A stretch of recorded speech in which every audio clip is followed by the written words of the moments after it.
Baiklah,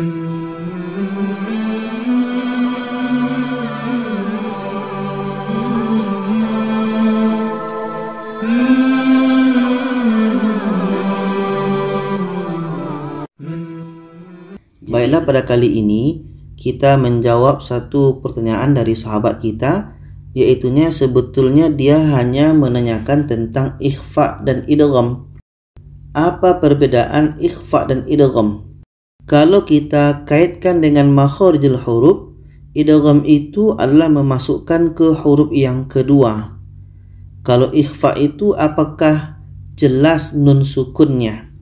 Jadi itulah lebih kurang pertanyaannya. Jadi dikarenakan ikhfa dan idgham juga ada kaitan pertanyaan dengan izhar, maka kita akan bahas perbedaan di antara ketiga hukum ini. Perbedaan izhar, ikhfa, dan idgham. Dan insyaallah pertanyaan daripada sahabat sekalian masih banyak lagi sebetulnya, tapi saya akan coba jawab satu persatu secara perlahan-lahan. Di samping juga ada judul yang ingin saya tampilkan dari ide saya sendiri. Jadi untuk terlebih dahulu kita akan lihat pengertian dari ketiga hukum ini. Izhar itu adalah izhar halki, kita ambil. Ikhfa itu ikhfa hakiki. Sedangkan untuk idgham kita ambil salah satu dulu, idgham bi gunnah. Karena kalau yang satunya lagi idgham bila gunnah itu lebih kurang sama karena sama-sama idgham. Dan izhar ini ada lagi satu, itu izhar wajib. Tapi kita fokus kepada yang tiga ini, izhar, ikhfa, dan idgham. Oke, kalau kita mulai dari izhar, izhar itu adalah menjelaskan bunyi nun mati atau tanwin bertemu dengan huruf yang 6 ini. Ketika nun mati tanwin bertemu dengan aha, ha, kho, a, gho, itu harus kita jelas. Jadi apa yang jelas? Yaitunya bunyi nun atau tanwin mesti jelas. Dan ini simbolnya seperti ini. Ketika nun mati atau tanwin atas, tanwin bawah, tanwin depan bertemu dengan huruf yang 6 ini, maka bacanya adalah mesti jelas. Apa yang jelas tadi? Yaitunya nun matinya dan tanwinnya. Dan ini dibaca tidak dengung.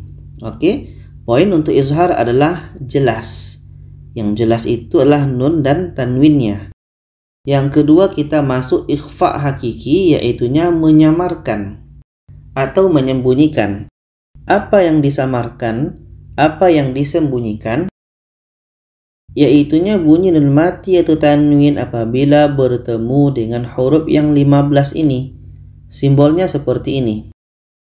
Ketika nun mati tanwin bertemu dengan huruf yang 15 ini, itu dibaca samar.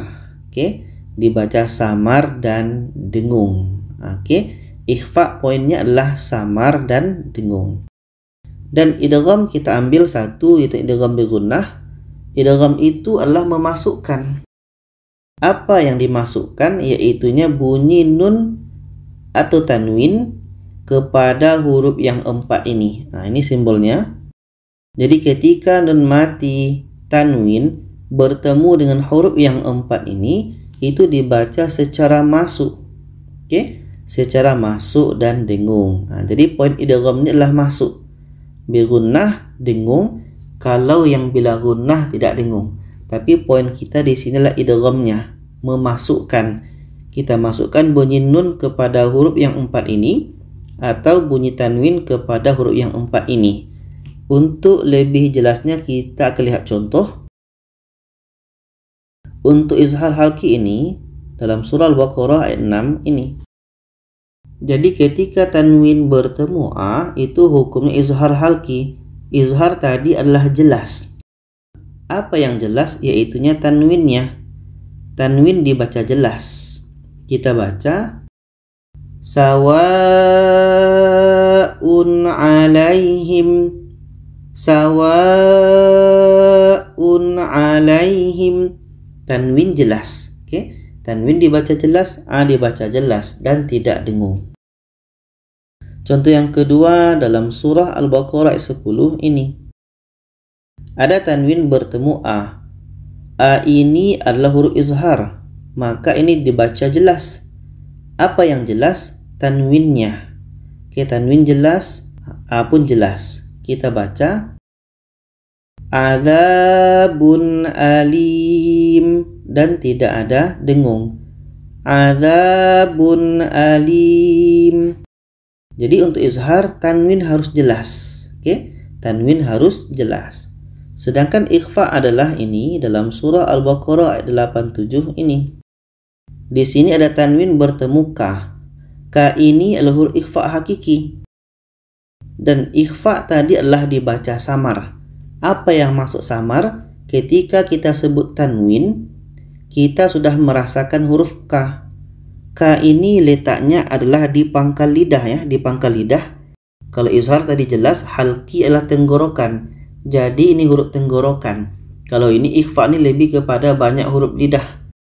Jadi ketika tanwin bertemu ka, ketika sebut huruf tanwin kita sudah merasakan huruf ka.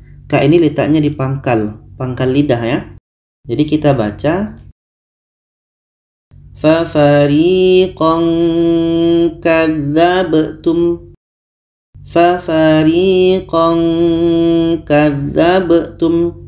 Jadi untuk ikhfa ketika sebut tanwin kita sudah merasakan huruf ka. Jadi bunyi tanwin ini agak samar. Oke, agak samar bunyinya. Kalau ini tadi jelas karena izhar. Kalau ini samar. Fa fariqan. Oke, dibaca samar. Ketika sebut tanwin kita sudah merasakan huruf ka. Fa fariqan kadzabtum. Contoh yang kedua ini dalam surah Al-Baqarah 50 ini dan ini. Jadi ketika nun mati bertemu ta ini ikhfa. Ta ini letaknya di ujung lidah. Sama dengan ini nun mati bertemu zo ini pun ujung lidah. Jadi ketika sebut huruf nun kita sudah merasakan huruf ta. Wa antum. Wa antum. Dan di sini ketika sebut huruf nun kita sudah merasakan huruf zo. Tanzurun. Dikarenakan kita ketika sebut huruf nun kita sudah merasakan huruf zo, maka akan terhasil di situ bunyi samar. Oke, bunyi samar. Tanzurun. Kalau kita tidak merasakan huruf zo, dia akan jadi jelas.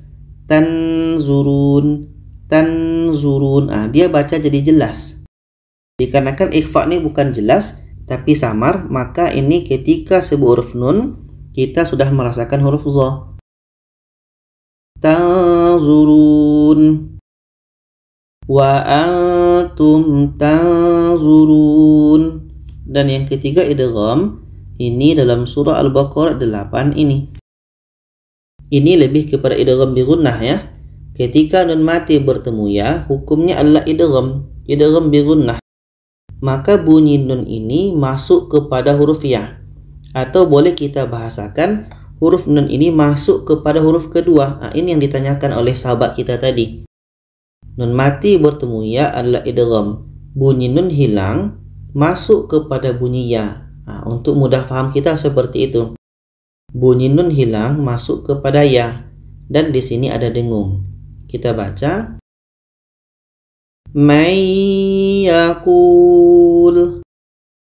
May ya. Bunyi nun masuk kepada ya. May yaqul. Contoh yang kedua ini dalam surah Al-Baqarah 19 ini. Tanwin bertemu wa, hukumnya adalah idgham bi gunnah. Maka bunyi tanwin masuk kepada wa dan ada dengungnya. Kita baca zulumatu wa ra'd. Zulumatu wa ra'd. Jadi kesimpulannya adalah izhar halki itu dibaca jelas. Apa yang jelas yaitunya tanwinnya atau bunyi nunnya. Sedangkan ikhfa itu adalah samar. Apa maksudnya? Ketika kita sebut tanwin kita sudah merasakan huruf ikhfa. Kita sudah merasakan huruf ikhfa. Sedangkan idgham adalah bunyi nun itu atau bunyi tanwin masuk kepada huruf idgham. atau masuk kepada huruf yang kedua. Nah, itu yang ditanyakan oleh sahabat kita. Saya ulang lagi, izhar ini adalah jelas. Yang jelas itu tanwinnya atau nunnya. Ikhfa itu adalah samar. Cara membaca samar adalah ketika membaca tanwin atau nun, kita sudah merasakan huruf ikhfa tersebut. Sedangkan idgham adalah bunyi nun atau tanwin masuk kepada huruf idgham. Oke, itu saja perbedaan di antara izhar, ikhfa, dan idgham. Semoga kita bisa pahami. Kalau ada saran, pertanyaan, boleh komen di bawah. Silakan share kepada yang lainnya. Terima kasih. Wassalamualaikum warahmatullahi wabarakatuh.